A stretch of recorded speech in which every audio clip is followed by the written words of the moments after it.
Ukraine says Russia not observing temporary ceasefire. Attacks continue. Tinubu says his support made Buhari, Aregbesola, Fayemi, Mimiko achieve their political fate. Jihadist attack kills over 25 Malian soldiers, injures 33, with 7 missing. Details shortly.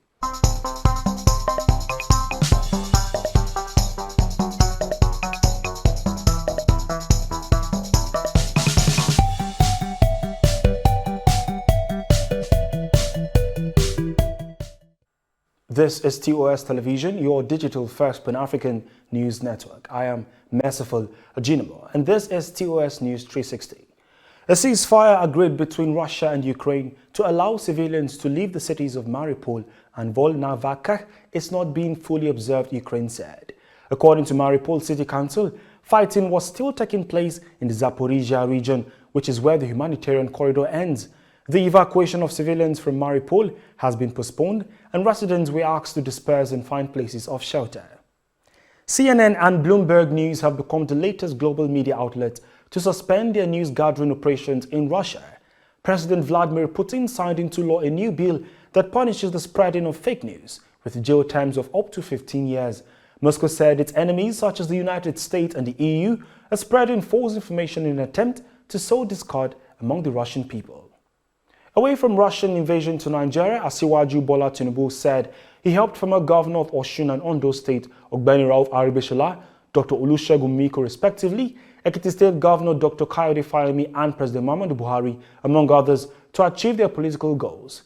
The statement of one of Nigeria's presidential aspirants and leader of the all-ruling All Progressives Congress comes less than a year to the presidential election.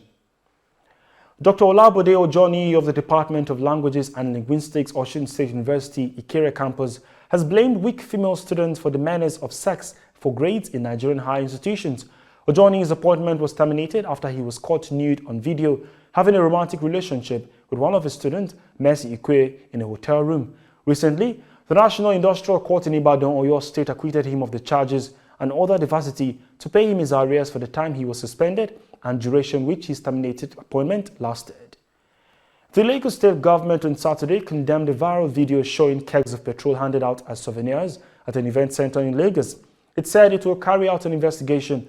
Lagos State Commissioner of Information and Strategy, Benga Omotosho, in a statement said the action is dangerous and can lead to loss of lives and property as it is blatantly against all safety measures. For weeks, there have been endless queues at filling stations in Lagos and other states across Nigeria. This is your digital first Pan-African news network, TOS Television. You are watching TOS News 360. Development across Africa, global and business stories. When we return, to stay with us.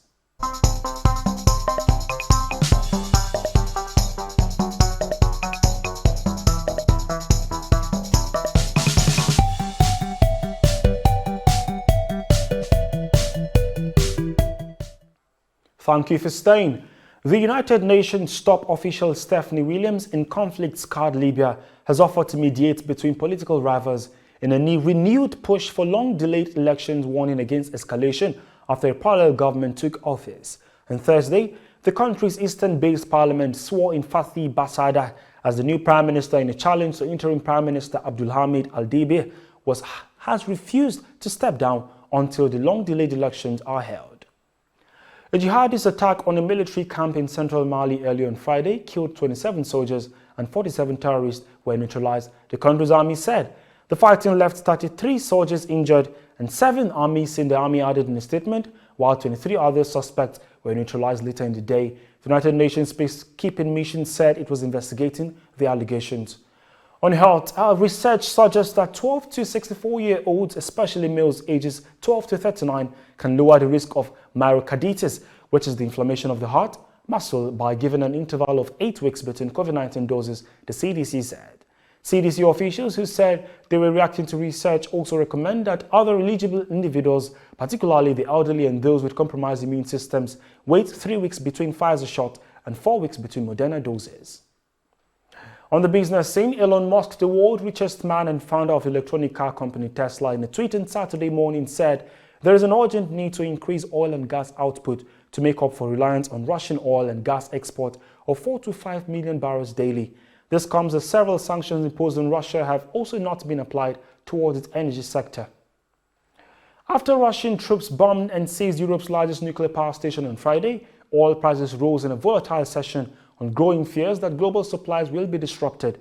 This week, oil prices hit their highest levels in a decade, with the WTI up 21% and Brent up 16% this week.